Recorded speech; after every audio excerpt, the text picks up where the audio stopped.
Army act میں اگر civilians کو لانا ہوتا تو اس میں الگ سے لکھا جاتا۔ فوجی عدالتوں میں سویلین ٹرائل کیس میں وزارت دفاع کے وکیل خواجہ حارث کے الجواب میں دلائل مکمل ہو گئے۔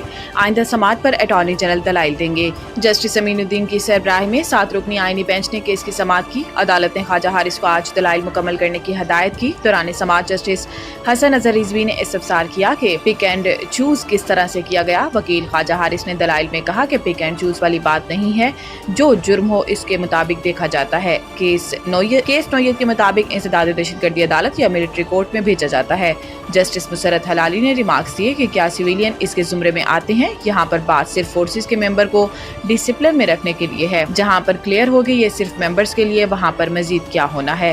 جسٹس حسن اظہر رضوی نے کہا کہ اگر کوئی سویلین آرمی انسٹالیشنز پر حملہ کرتا ہے تو اس کا اس سے کیا تعلق ہے۔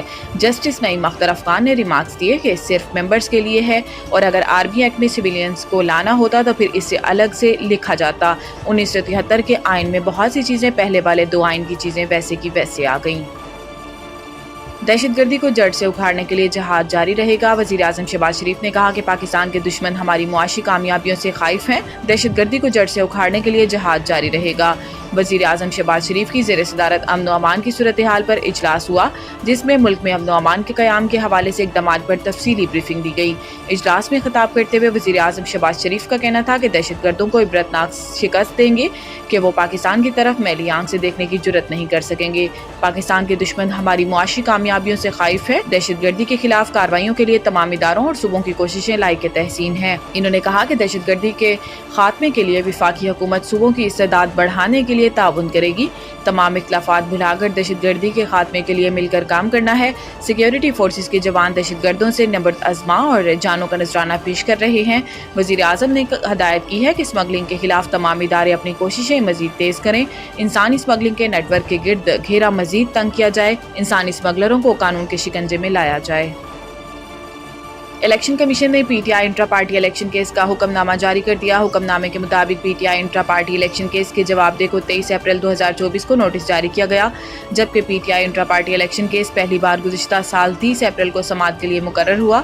حکم نامے میں بتایا گیا ہے کہ الیکشن کمیشن میں P T I intra party case کی اب تک 12 سماعتیں ہو چکی ہیں۔ پی ٹی آئی کی جانب سے 8 مواقع پر مختلف گراؤنڈز پر کیس کا التوا مانگا گیا اور پی ٹی آئی کو انصاف کے مفاد کے تحت التوا دیا گیا۔ الیکشن کمیشن کے حکم نامے میں یہ بھی بتایا گیا ہے کہ پی ٹی آئی نے خود لاہور ہائی کورٹ سے رابطہ کیا اور حکم نامہ حاصل کیا۔ لاہور ہائی کورٹ کے حکم نامے کو 1 سال ہو چکا۔ لاہور ہائی کورٹ نے کمیشن کے آگے کارروائی پر حکم امتناع نہیں دیا۔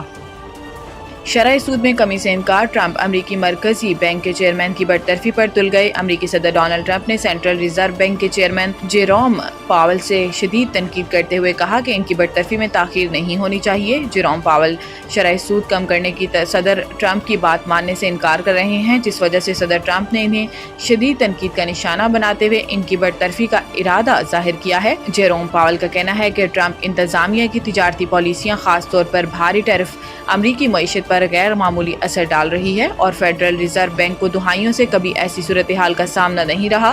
انہوں نے مزید کہا کہ امریکی صدر انہیں مدت ختم ہونے سے پہلے برطرف نہیں کر سکتے، کیونکہ امریکی قانون اس بات کی اجازت نہیں دیتا۔